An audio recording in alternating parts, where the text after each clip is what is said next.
Good morning, ladies and gentlemen. I'm Loon, together with my host partner, Leong Hong Kit. Today is day 29, which is the penultimate session of our L2 series during this MCO. Tomorrow, we're going to have our final A, and hopefully all of you will join us tomorrow and to celebrate our journey for the past 30 days, and we have done, by then, we will have done about 34 sessions. Now, today is the second last session. We are honored to have Datuk Professor Sundra Rajoo to join us this morning. Now, this man needs no introduction. I'm sure everyone here would have heard of him and already know him. Now, he is an avid writer. He has published many books relating to ADR and construction law. He is a chartered arbitrator, and he was, of course, the former director of the Kuala Lumpur Regional Centre for Arbitration, or KLRCA, now known as Asian International Arbitration Centre, or AIAC. Now, for the past 12 years, he has been the face of ADR in Malaysia, who has been very passionate about the promotion of ADR within Malaysia and abroad. Now, since his resignation as the director of the AIAC, we have not actually heard a lot about him, what he has been doing personally. So, Datuk, are you there? Datuk, are you there with us? Yes. Okay. Thank you. Okay, Datuk, would you like to tell us, or the audience, what have you been doing in the past 1 year? Thank you. A very good morning to everyone. I thank Loon and Hong Kit for inviting me. I think it's a great honor to be asked to do this. What have I been doing for the last 1 year? Actually, quite a lot of things. I chaired 4 international arbitrations, delivered the awards. I have been writing. I'm doing some more arbitrations, but more importantly, I've been writing. I've been freed up to write, which is my passion, and I've written a number of articles. I've written an essay in honor of a professor, which is going to be published in a book. I think if you are reading the MLJ, then you'll be seeing that a number of articles are coming out every now and then. Currently, I'm working on 3 books with collaborators. One actually very important book is actually for India. I mean, I've decided that I've written a lot about Malaysia. It's time to write something about India, and it's an arbitration book. In Malaysia, I'm writing a book on construction law, and also a book on adjudication. So I think keeps me busy. I think a little bit more time with the family. I think that's very important. And I think also I have more opportunity to read what I want to read. And I've gone back and revisited some of the classics. For example, Dante's Divine Comedy. I've been reading the essays by Montaigne. And then I've been reading, in fact, the last book I was reading is actually The Prince by Machiavelli. Very interesting reading, I must say, because these are things that I read many, many years ago at university. So, but I think after that, I didn't have the time, particularly the last 9 years, I didn't have the time. But I'm very pleased to do that. Thank you. Oh, great, Dato. We are very, very happy to know, that you have now more time for yourself, and you are writing a lot of books, and you're actually looking forward to reading your books and your work, Dato. Now, today's flow for the interview, just to let you know, is that we will ask you about ADR, of course. You are the face of ADR. You have contributed so much to our Malaysian landscape, ADR landscape. And we will first be asking you about arbitration, then followed by SIPA, which is the act of legislation you were very involved, and also like the pusher for the SIPA in Malaysia. And also thereafter, we will ask about mediation. We will also be taking questions from the floor. So if any one of you who would like to ask any question from Professor Datuk Sundra Rajoo, then you just post it on the chat room, and both Hong Kit and I will sift through those questions, and we cannot obviously ask all the questions. We will pick and choose one or two questions, and we'll ask Professor Sundra at the end of the session. So stay tuned with us. Now, Datuk, let's talk about arbitration. Arbitration in Malaysia. Where do we stand now in Malaysia, arbitration? I think we have never been in a better position than ever before. I must say that, let's compare ourselves when we first started. Let's say in the 1990s, we did not have what we have now. Let me go back and talk about it. Let's say when we were at the turn, let's say 2010, we did not have. But what we have now for arbitration is almost a complete framework. For example, we can never be in a better position than this. For example, first we have the best legislation that you can possibly have. Model law with regional competitiveness. We have a independent, competent, and efficient judiciary. For example, the judiciary has been transformed from in 2010 to be an incredible, almost like a fighting machine, which actually is doing so well. Then we have a preeminent arbitral institute. For example, the AIAC, before that KLRCA, before that the Regional Center for Arbitration. But when it was Regional Center for Arbitration, it was actually quite moribund. Then KLRCA. Now where we are, AIAC is actually recognized around the world, and it's also recognized in Malaysia. I think that's very important. It has taken the lead in a lot of things. Then where legal education is concerned, we have done very well. We have a lot of universities. We have a lot of professionals who are well trained. And then we have a number of supporting educational and training and professional institutions. For example, we have the Malaysian Institute of Arbitrators, the Chartered Institute of Arbitrators Malaysia branch. We have our own Society of Adjudicators. We have the Society of Construction Law. We have the Sports Laws Association. We have, I think quite importantly, we also have maritime.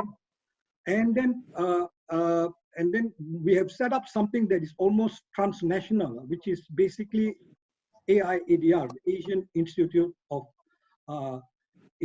Alternate Dispute Resolution. So the framework for education is also covered. Our infrastructure is fabulous. In fact, our building, the Sulaiman building, and the infrastructure in KL, the airport, and the rail links and the hotels and all these things, we are incredibly blessed because we have this framework now. We have this building now. We have everything in place. So if you ask me, okay, there's another thing. There is also, adherence to international treaties. I mean, the courts actually enforce foreign arbitral awards. The other point that I want to make is our legal profession is actually very robust. They are world-class. Our legal profession is world-class. We can actually compete. But I think more importantly, the legal profession also agreed to allow for arbitration anybody to come in, the parties choose. So there is unrestricted fly in and fly out, which is, I think, quite amazing. So if you ask me where we are now in arbitration, I say like never before. We are in the best position we can possibly be. All right, thank you, Dato. As you know that our arbitral legislative framework has gone through a lot of reforms. We first had the 1952 Act. It took 50 years for us to amend our act, and we enacted the 2005 Arbitration Act, which brought us in line with the model law on arbitration. And we had also gone through a few amendments since 2005. Once, I think, is in 2010, and the other one was in 2018. Now, one of the most controversial amendments that we have made is the repeal of Section 42. Now, Section 42 applies to the domestic arbitrations, unless for international arbitrations they want to opt in, Part 3 of the Arbitration Act, which includes Section 42. Section 42 allowed parties to challenge the arbitration award on a question of law. Now, in 2018, that right was taken away through the repeal of Section 42. Now, Datuk, you were part of the process of this repeal. You were, what was actually the intent behind this repeal? Perhaps you could actually let us know a little bit about the background leading to the repeal, and also looking back now at this point in time. Do you still think that the repeal of Section 42 is a boon for the development of arbitration in Malaysia? And for Malaysia? Very good question. I think it's a complex question, but I will try to answer it. Because it's also a controversial question. It's been a topic that I think gives a lot of emotional responses. But I think we have to set the facts right. One, you're quite right. We had the 1952 Act of years. The unsung heroes, I always think, who actually did the thing, is people in AG's chambers who agreed to actually amend the Act.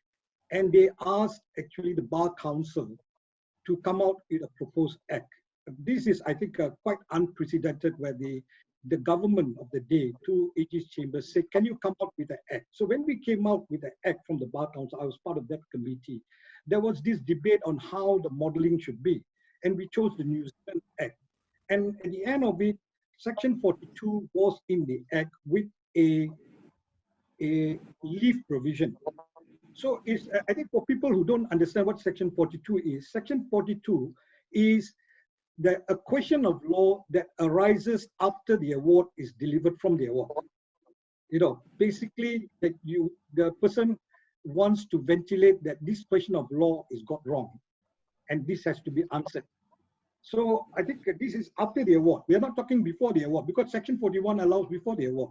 But then going back, when this went to chambers, and they did, and we had this wonderful model law, and I must say the unsung heroes are there, and you know the people who did it, and some of them are in the judiciary. I mean, one of them is a very important person, Dr. Mary Lim, is in the judiciary. Wonderful piece of legislation.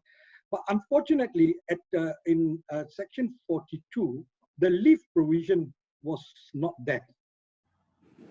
And when the leave provision was not there, I think it sort of opened up a possibility that people will not accept the finality of the award.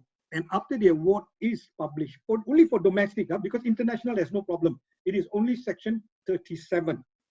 So that provision always started to give problems, where people use that provision to actually set aside and vary the award. In 37, you don't have a provision for varying the award. So, and then the court will substitute its decision, or will direct the arbitral tribunal. It went back to the 1952 Act, which is like error on the face of the award. So that was something that was a bit of a difficulty for many of us, because there was, if you had a domestic award, that there was actually some kind of appeal procedure coming in. And this appeal procedure will go right up to the final court. So arbitration became first tier. So when I became director in 2010, I think with the support of an AGC, and I think the minister, and also the Bar Council, we proposed some amendments. And one of the amendments to the Section 42 was to put back the threshold. But what was the nature of the threshold was the debate that went on at that time. Could it be the original idea of having the NEMA guidelines and Antoyo's guidelines, NEMA guidelines as the threshold? Or do we go back to a weaker threshold? But I think at the end of the day, what was enacted was a threshold that said it substantially, relief will be given if it substantially affects the interest of rights of one of the parties, or of the parties. So I think that was used, and it was actually going quite okay, because the courts were interpreting it well, following, and they were trying very valiantly, trying to actually limit. In fact, I remember the case of MMC versus Waste and Frytech, where the court said And Section 42 is not an appeal. Remember, this is not an appeal. So it differentiated that it did not want to allow it to become an appeal going through the system, as if it is a subordinate court decision or subordinate tribunal decision.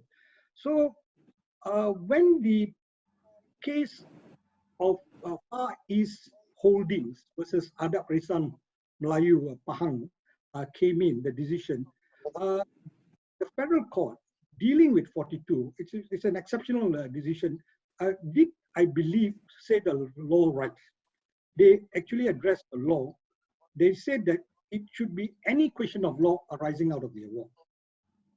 And when you have that pronouncement from the federal court, I think the law is clear then. So at that point, the Bar Council, I think President was Mr. George Verghese. He's now a judge. And then I think also the Bar Arbitration Committee were very concerned. That judgment also dealt with pre-award interest. That is, they said in Malaysia, we don't have pre-award interest. There's no provision for pre-award interest. So I think there was actually a very big concern at that time that we have to deal with both these things. How to deal with it was the debate. So then what happened was the Bar Council wrote a letter and said, please, can we have the following? Can we relook at Section 42? Either we amend it or we repeal it. And also Section 33, can we reinstate or deal with the provision of pre-award interest? That was sent to the then minister, I think that to Azalina, and then it was copied to AIAC, to me. And then we were directed to actually look at it. And we also decided at that point of time, it is very difficult to do legislation in Malaysia. Let me explain how difficult it is. It's not so easy to do because there's so many stakeholders involved. There are so many considerations to do. The process is a bit more complex. There is extensive, it is actually a very deliberate process. So what we did was we actually proposed the amendments and we decided to look at that time and the opportunity we took was to actually do the amendments to the Model Law 2006. And then we looked around in Singapore, Hong Kong, and various other countries, and we picked up the features where it will make us regionally competitive.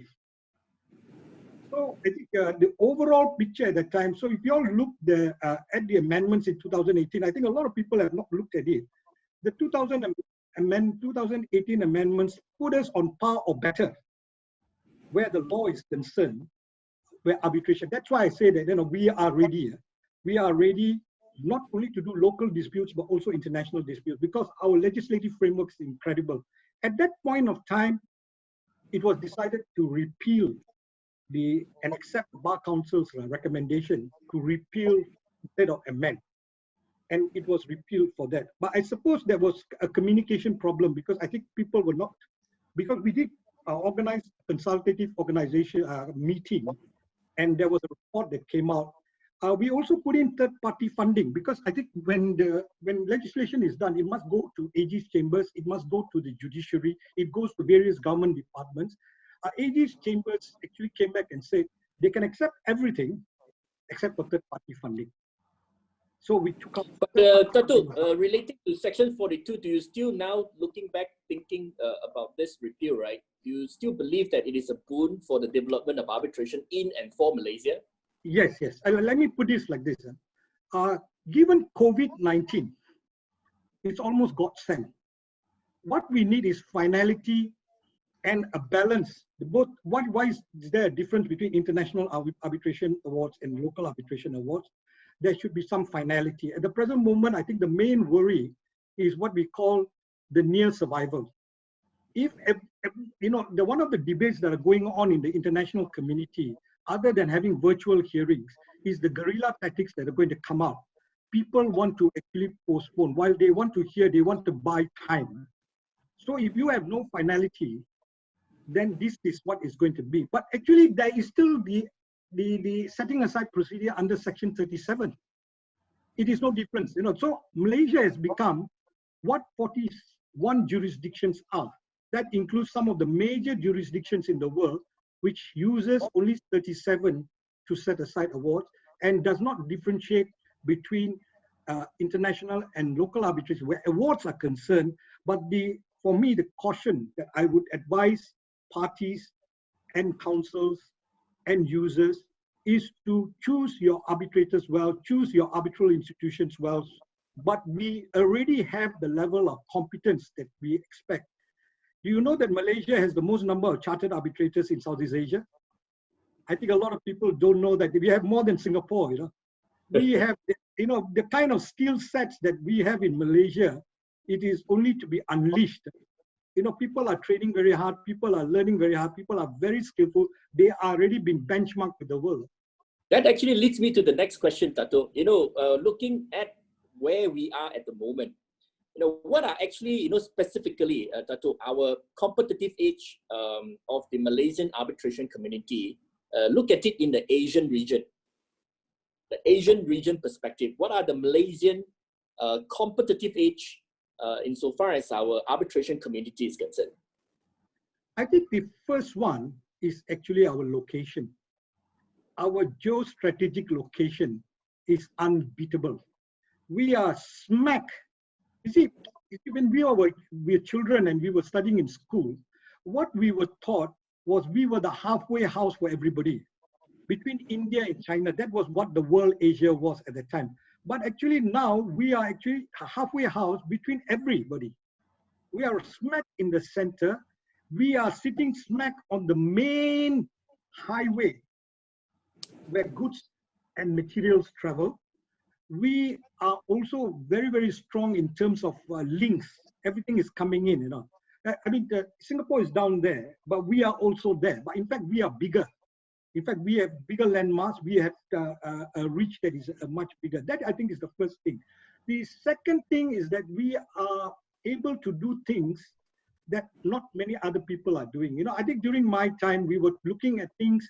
I try not to actually do the same thing that the best people are doing, because if you do the same thing, the best people, they will always go to the best people. We try to get the second tier and the third tier and new types of work. So we were looking at sports arbitration.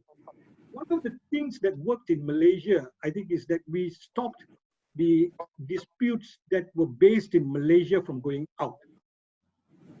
That was very important. I think that was the first my brief when I became director. I was told that, please, your first job is to build that institution, attract all the arbitrations that should be seated in Malaysia. We should be resolving it here. We should not be resolving it elsewhere. At one point, it was going out. So I think this is something that we still maintain, and then we should build up other niche markets. The real niche market, I think we should actually consider now, a collaborative arrangement, is actually the Belt and Road and China. After COVID-19, whether you like it or not, the soundest economy that will remain and may pick up earlier than most other will be China. They will be still continuing to have the largest amount of investments. So I think we need to tap into that. And we need to tap into niche markets. For example, as I said, we wanted to create during my time, and I think it still should be done, is the Asian Sports Tribunal. We wanted to be the center for sports arbitration, sports dispute resolution. We were expanding on our domain name because we were in an alliance. This is the other thing. We were in collaboration with Hong Kong. You see, not all arbitration institutions actually, while we compete, we are all very friendly. And whenever we can collaborate, we collaborate. And that was always been the model. So we did collaborate on something that was in common. We were doing domain name. So it was a collaboration between Hong Kong, China, CTAC, KCBA, and AIAC. In fact, I was the chairman at the time. Our turn came, and we took a rotating chair, and we had this platform that was a common platform, and we shared resources. I think that's the future. That's the way, I think, the way we have to work. Maybe the other arbitral institutions that are coming up, we have to pool our resources and we have to work together. And Malaysia has to think about that. Now, Datuk, I want to ask you the last question on arbitration. Can we, Malaysia, be one of the top arbitration destinations for Asia? I think we should. I said we should. We should be. But I think we must focus on a few important things. We must be very careful about showing the rule of law. That's very important. And then we must not, we must continue to actually strengthen the various items that we talked about and not just leave it as it is. If we are doing rules, we keep on, it's a very competitive market. You have to change your rules and you must have competent people. You must continue your training, your capacity building. And then I think more importantly, you must continue to actually project that you are a safe seat. If you want to be a hub, because there are many hubs, everybody wants to be a hub. It's just like the airline business, I always say. If you have a good airline, people will fly with you. And they will fly with you, maybe it's because you have, let's say you have AirAsia because it's a budget airline, or it is Mars, it is, let's say, a tier 1 airline. But at the end of it, they will fly with you based on the service that you give. And the image that you project, that you are safe, efficient, you are able to do things and give the kind of response that a user expects. So I think we can. I believe we can. We must be optimistic. We must not give up. And I think the more important thing is that we must actually re-hone our strategies now, particularly in COVID-19, to redo certain things and look at our competitive advantage. Our competitive advantage is cost. Our hotel rates are the best in the world. I tell you, every time I go to New York, I almost faint. You know, for the same amount of money, I'll be staying in a hovel, you know. But let's say even if I go to Europe, you know, I mean, I remember the first time I went to London and I paid a certain sum of money and I came down and asked, did they get the room wrong? And the lady looked at me. She said, "You're from Malaysia." I said, "Yes." I think perhaps you don't know. This is actually the price of the room. So I mean, but we have something that other people don't have. Cost. You know, and our skill sets are very good. That's why I say, you know, Malaysians, you know, and also one thing is that we also welcome people from outside to come in. One thing about arbitration, the way we have done it, we have opened the thing. I mean, some people are uncomfortable. They say they're going to come and take the work away from us. I always say, don't worry, the work will grow. We always grow the work so that at the end of it, they cannot go to court. Court is the preserve of Malaysian advocates and solicitors called to the Malaysian bar. You must have the rights of audience. They don't have the rights of audience. But in arbitration, once it comes, at the end of it, to understand local law, they have to talk to a Malaysian lawyer. They have to tie up with a Malaysian lawyer. So I think this is something that I feel that we have that. We must not give it up. And more importantly, we must continue the same way. And then we must think of new things. We must look where we are actually failing, and then we have to remodel it. If it doesn't work, move on to the next one. Keep on looking for solutions that are always working. Thank you, Datuk. You know, Hong Kit, you know, I'm going to pass the mic over to you to carry on with the questions on perhaps SIPA. Okay, thanks, Loon. Hi, Datuk. Welcome. My questions will be related to the SIPA adjudication. Datuk, you see, SIPA came into force in April 2014. According to the recent statistic, as at the end of 2019, there are more than 3,000 cases registered. The number of SIPA cases has grown over the years as you predicted. However, being a dispute resolution mechanism, the number of cases is not a yardstick to measure its success. So the particular question is this: whether the SIPA adjudication has been working as it was intended. What do you think about this? I think the short answer to it is yes, it is working as intended.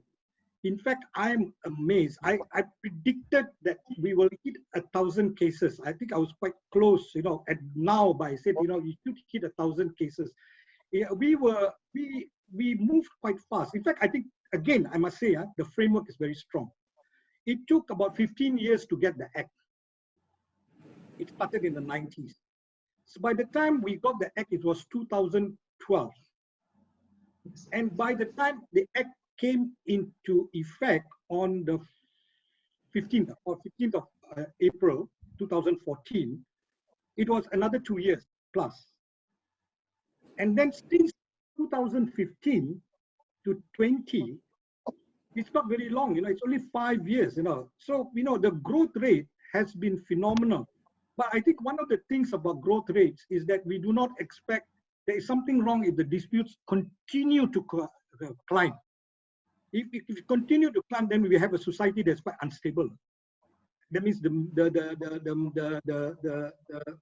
industry itself is not stable. So I think it will stabilize. More importantly, look at what we have. We have the act, we have the regulations, we have the rules, we have the circulars, we have the persons. We have trained about 800 to 900 adjudicators. We have an entire group of people who have come up specializing in adjudication. And what is the result? I say, why is the success of it? First thing, let's say you have 700 cases. Out of the 700 cases, 200 plus is still going to the courts for whatever reason. That means 500 plus is being actually accepted and settled and paid, or one way or another. Then the 200 plus that goes to the court, I remember Judge Sui Singh was actually giving some statistics. 80% is sent back. That means you go and follow the adjudication decision. The 20% that goes up is the one that is normally controversial. And I believe that one of the reasons why that 20% is going up is, again, it's a finality issue. Originally, when we came up with adjudication, we wanted something that is temporary but binding, efficient, fast, quick. But moment the dispute sizes became very big, particularly with final accounts, I think that is a fact. That 20%, I suspect, many of it are final account, which are very large sums of money. People want to actually prolong it and get, they don't want to pay that sum of money, because even if it's a temporary decision, because they have to go to another system and deal with it again. So the opportunity for that, I think, is being dealt with. If you ask me, the statistics speak for itself. It is very, very successful. In fact, I think if we didn't have that, the courts would have been swamped. And I think arbitration wouldn't have taken, there will be some arbitrations, but it wouldn't be more arbitrations, And I think a lot of people will not have a remedy. So I think that flow is going on. But only thing is that we need to deal with some of the issues, because we have learned. Again, one of the things that I feel that is not, we have to resolve, is that SIPA disputes are normally valuation and assessment of value. We have a lot of lawyers involved. There is no liability issues to be decided. It's just what is the value that has to be paid for work done. Because you remember the definition of a payment claim is work done and services rendered under the express terms of the contract, which really means reimbursed cost. But I suppose the court has ruled that loss and expense comes in if it's added to the contract sum. Yes, Datuk, you mentioned there are a number of things to resolve. So we would like to hear your thoughts on what are the areas of the Act that need an urgent reform or to resolve, and why? Okay, I think urgent reform. It's very interesting. I went to the public forum on the 26th of February, organized by the Bar Council and AIAC, to talk about reforms to the SIPA. And I think it was very, very useful. There were very interesting points raised. But if you ask me, I think we have to go back to basics. The basic is that what was SIPA about? SIPA was about temporary finality, a level playing field, a summary decision, and then we move on. You either respect it and pay, you have to pay it, and then if you're not happy, you go to the next tier. And I think 80% or 90% will normally stop there. That is what we need to do. And I think the main amendment, if you ask me, the most important amendment will have to be dealing with the payment response. Let me explain. SIPA works in two stages. First, you have the payment claim and payment response. Then you have the adjudication process proper. The payment claim and the payment response is, in a legal balance, is like a letter of demand, and you answer to a letter of demand. It is not the start of the legal process. And then you have the adjudication process itself. Then you have the adjudication claim, adjudication response, and the adjudication reply. Now, one of the things our Act has is Section 6.4. The payment response, if you do not serve a payment response within the 10 days, it is considered as deemed that you disputed the whole payment claim. Now, what does that mean? If you have disputed the whole payment claim, the earlier cases and all the other jurisdictions had specific provisions that seem to suggest that if you do not put in a payment claim, a valid payment claim within the time limit, what it means is that you cannot raise new defenses, positive defenses. You just ask for strict proof. You ask the claimant, just prove your claim, but I cannot raise defenses because I was given an opportunity at that time. This is in Singapore, this is in New South Wales, this is in New Zealand. You know, I mean, there are only about 5 jurisdictions that actually do. But in Malaysia, I think originally it was, I think when you look at Warisan case, Warisan West, I think Warisan Mas, Mission Land, the court held that you cannot raise a positive defense. But the federal court decision in VUST looked at it.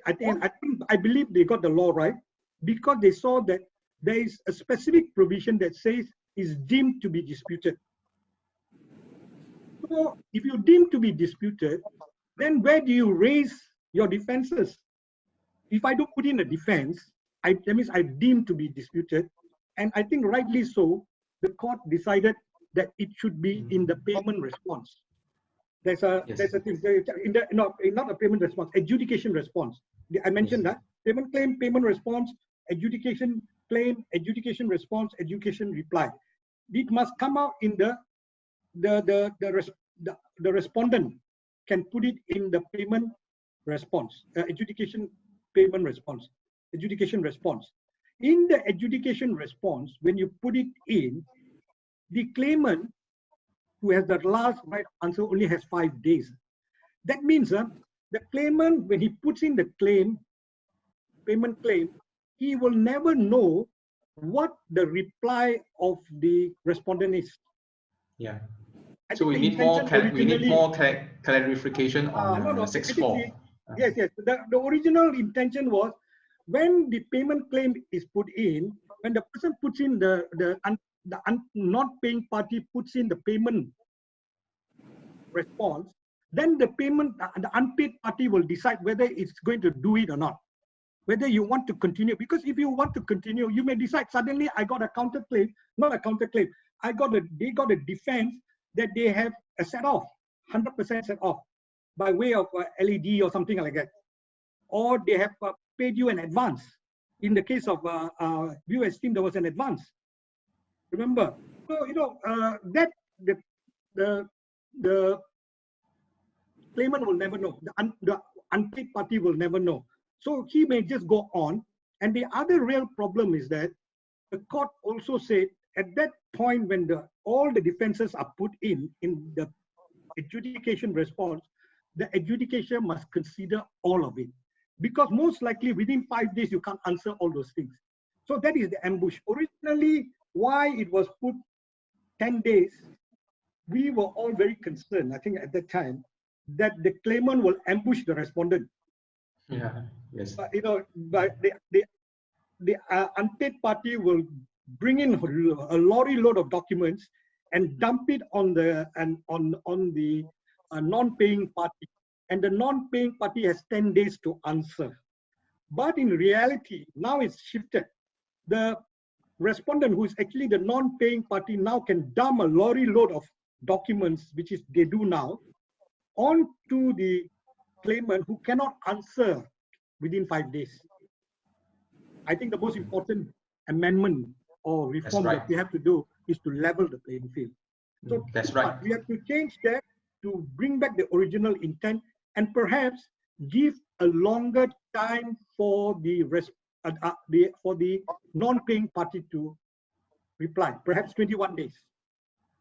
So I think that is the first reform. I think this is very urgent. Once you do that, it stabilizes and equalizes the fee, and then everything will go on smoothly. The other one that I think should be done quickly is that the mode of service in the Act is still by personal service or by registered post. But in the modern ways, it's electronic, it is courier, it is fax. We should put that in. I'm not saying the other reforms are not important. Please take note. There are jurisdictional things and all these things. But I think these are, you ask me urgent, this is the urgent things we have to do. These are the two things. I will go for that. If I was in charge of that, I will actually immediately look to try to get that done, and that will resolve, I believe, a majority of the problems. We always deal, we must have what we call the Pareto ratio. We must always deal with the most number of problems, solve not the smallest number. We solve the big problems, and it will solve all the rest. So, other problems can remain. But actually, many of it is not problems, because many of it is actually interpretation. True. The Act is working very well. In fact, I think I must actually praise those people who came out with the Act. And I was a skeptic at the beginning, and I carried it through and made it work. And it worked. It worked. It actually keeps it going. But only thing is that we have to create the thing that people will pay up, not take it on, and don't give them the opportunity, and give the parties the opportunity to answer and feel that they are being fairly treated. 21 days versus 10 days, I don't think so makes a big difference. Requiring them to put in their defense within 21 days, I think is quite fair. That can be discussed. But pushing it to the adjudication response and requiring it to be answered within 5 days by the other side, I think is impossible. So I think I say that the court got it right. So we have to make the words clear. Okay, thank you, Datuk, for your answer. Wylon, do you want to take over from here? Yeah, I would like to ask Datuk about mediation. Datuk, I would like to ask some questions of you on mediation. Now, there's been so much things, good things. In fact, we have heard about it, and but we have not seen it taking off in Malaysia. What went wrong, actually, Datuk, in your view? Nothing went wrong. We just didn't do it properly. Actually, it's one thing is very interesting. Mediation, you see, we have been focused so much on rights-based ways of solving problems. I must talk about it. In fact, I became quite disillusioned with rights-based when you actually run an institution, and you see basically some of the things shouldn't come to be resolved in a dispute. It can be solved very easily, or it shouldn't have been solved if the contract was drafted properly. Do you remember one of the things that we did was we tried to go into dispute avoidance, dispute prevention by doing the standard form contract. Mediation is about that. Mediation is what? It's rights-based. Parties must agree. You try to actually meet together. You negotiate through a neutral and come to amicable solution. Amicable settlement, which is acceptable to both. Nothing to do with the contract. It could do with the contract. elements coming out of it, but it's not necessarily linked to it. It could have some novel solutions. They will say, I'll give you the next contract, but this one you just take the loss. Those kind of things. But what happened in Malaysia, I think, is that it got compartmentalized. Mediation is working very, very well in certain industries because the industries have actually set up specialized bureaus. For example, Bank Negara, the financial industry, they have set up Financial Mediation Bureau, which does basically, from what I understand, not facilitative mediation, but evaluative mediation. That means, and then the bank or the financial institution is actually bound, must follow. Whereas the consumer or the person who brings it has an option whether to accept it or not. So, and that is compulsory almost. Then you have Marriage Bureau. Then the other one that's very interesting is in the capital markets, CDRAC. So I think it's been compartmentalized. There is no overall picture, and we have a mediation act which is, I think, quite simple. It provides for the thing, but it doesn't have that bite. One of the projects that I had when Singapore came out with its mediation convention is that we needed to actually amend and rework our mediation act and the framework for mediation and get it into a system that locks in with the international enforcement of mediation awards. So you see, one of the real problems in Malaysia, mediation awards, mediation settlement agreements cannot be enforced. So, the other successful picture that we have in Malaysia is the courts. Courts enact mediation are very successful. Tun Zaki, when he was Chief Justice, started this, and this has been continued. And it is one of the features now of our Malaysian court system, that you will have to go for mediation for certain things. In fact, they have a list of items, and most of the items can be mediated. And I understand the success rates are quite good. It may be falling, but it depends on changing. But what I'm trying to say is, you ask me why it's not working in Malaysia. It is working in particular sectors, but there is no overall coherent plan to bring mediation or force it on people, which is, I think, quite difficult to do unless there is somebody who has an overall plan. I see, Datuk, I have got a question from the floor. Now, this is regarding adjudication. Now, the question reads like this, Datuk. Adjudication is now well entrenched, and yet there has been a corresponding increase in court cases on adjudication. For finality, do you think that there could be a growing interest in fast-track arbitrations for greater certainty and finality? What do you think, Datuk? See, there's a difference between adjudication and arbitration. You see, adjudication is actually a statutory provision, a deemed provision. That means whether you like it or not, every construction contract, and I think it's quite comprehensively defined in the construction, the CIPA Act, that what is a construction contract, is deemed to have a provision. That means it's your force. But if you want to actually go to arbitration, you must always have an arbitration agreement because it's about party autonomy. If you do not have that agreement, or you ad hoc decide after your dispute is actually coming up that you want to do fast track, it's up to you. Now, you must remember, adjudication, the scheme is temporary finality. Temporary finality for cash flow. And then, but sometimes the temporary finality actually becomes final if you do not challenge it. In fact, we were looking at the provisions at that time through with the courts and AGC and also with the Bar Council, whether we should have a time limit on when, like in arbitration, on when you must file if you are going to actually try to set aside an adjudication decision. We wanted to do small things like that. But I mean, at the end of it, it was not done because the Act itself apparently doesn't have that. But I thought it could be done in the rules. I think, if you ask me, it is two different creatures. The mode of working is different. Fast track arbitration is actually very popular now. In fact, let's say for a certain jurisdiction, if you go for arbitration, normal arbitration, and if a value falls below a certain amount, they say you must go for expedited procedure, which is fast track. But in our system, we decided that we will have a separate set of fast track arbitration rules. But I think the most important thing about arbitration, it is final for now, at least under the present regime. And it is going to be final in the sense up to the point that it can be set aside under Section 37. Section 37 is very wide. It is the jurisdiction of the composition of the arbitral tribunal. It is the jurisdiction whether the arbitral tribunal is going out of its terms of reference in the arbitration agreement.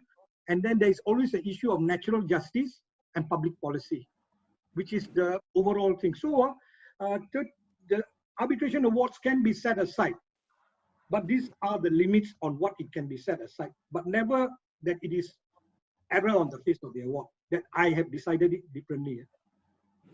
Yep, thank you, Datuk. Now, I have another question on mediation. Now, you see, what the success or the successes of mediation that we have heard from other jurisdictions, there are always elements of force involved, or the court annexed mediation, because they make it as part of the litigation process. So every litigant will have to go through that. And then through that, you see a lot of statistics of success. So do you think then that in order for us to make mediation a success in Malaysia, we should also similarly put some force to the system so that party must somehow go through mediation before they can actually go through the conventional methods of resolution like litigation or arbitration? What do you think about this, Datuk? I think the premise that there is force is actually misplaced. The court annex arbitration, they are very careful. I must say the judiciary has been very, very careful in crafting it in such a way that the element of force is in the mind of the person who thinks there is force. In actual fact, if you look at the process, there is no force. You are asked to go for it. You're asked to go for it, and you're asked to go for it in good faith. The judge who actually mediates, he or she has been trained, who will try your best. And that judge, after the mediation fails or succeeds, after especially when it fails, will not be hearing the case. So there is actually what force is there. It is part of the procedure of solving the problem. What do you want is the problem to be solved. If you can actually solve it without actually going straight into rights and spending court's time and just having this thing resolved. And normally when a mediation, let me tell you the advantage of what mediation settlements are about. And this is the bite that we have to give it in the act, is that once you have actually settled it, you cannot reopen it. But if you get a court judgment, and even now we see adjudication, we get arbitration, which are rights-based, at the end of the day, you still can go to the court and say, look, this is not correct, based on the provisions of the act. Even in the court, you can appeal from the, let's say, Sessions Court to the High Court to the, let's say, High Court to the Court of Appeal, from the Court of Appeal to the Federal Court. Of course, there are restrictions on what can be appealed, Questions of fact cannot be, it becomes law. So I believe that there is, no, I disagree, there is actually, the court annex system has cohesion, but actually they have structured it very well, and it works according to how all the mediation systems around, which is court annex mediation systems, work. That is the system even in the US, in the UK, where they encourage, they tell the parties, you go for mediation. We have a mediation, but this will be heard by a different person who wears the hat of not a judge, wears a hat of a mediator. Thank you, Datuk. Now we have come to the end of the session already. We are really, really honored to have you. So that we get a little bit of your mind on the ADR. It looks very clearly that your minds are still working very sharply and following the developments on the ADR. Now, what concluding remarks that you would like to give to our audience? Yeah, thank you. It's I know, I empathize. I'm sitting here in the house. I've not gone up. We all have not gone out for weeks. And then we all are thinking of how difficult the business is going to be. But let me assure you that our arbitration system, our dispute resolution system, our ADR system is actually ready and working. Now, this is a journey. This is a cycle. Be sensible. Be sensible. In fact, I think, if, the way things are happening is that if everything is about a fight, then you may have a problem. But I think be sensible, use the various methods, try to actually settle your matters, negotiate and all these things. And I think the most important thing is that I always say it's near survival, now. After near survival, the cycle will finish. I am totally optimistic. I mean, I really believe it, because I've been reading history. I've been reading about plague. I've been reading about the Black Death and all these things. At the end of it, it stops. At the end of it, the country develops. We have seen the Second World War. Certain countries were totally destroyed. They started again. So this is cycle. Don't worry. Basically, keep focused. And to the ADR community, do your work. Do your work well. And to the institutions, keep focused. Also do your work well. And then I think more importantly, we must support the good work that is being done by various people, including the government. Thank you, Datuk. Yeah. Hong Kit, over to you. Thank you, Wai Loon. Thank you, Datuk, for an enlightening and inspirational session. We all appreciate the sharing of your compelling vision and thought. It's very clear that you have included a lot to say and share, and unfortunately, we are constrained by time today. Anyway, from today's session, we can see that you remain very passionate about ADR. You definitely have a lot to offer to the industry, and we wish you all the best in your future endeavors. Tomorrow will be the L2 finale. It's the end of our everyday and 30-day L2 construction series. We have come so far owing to this to our supporters. We would love to see you all joining us to mark the end of this remarkable 30-day journey. For those who either missed our previous sessions or would like to watch them again, feel free to go to our recently created YouTube channel. You can also subscribe to get future updates. Well, that wraps up our session today. It's been our pleasure to hold this construction series, and we wish you all a pleasant day. Take care and goodbye, everyone. All the best. Thank you, Datuk. Thank you. Thank you. Thank you, Wai Loon. All the audience, Yes, more than 400 everyone.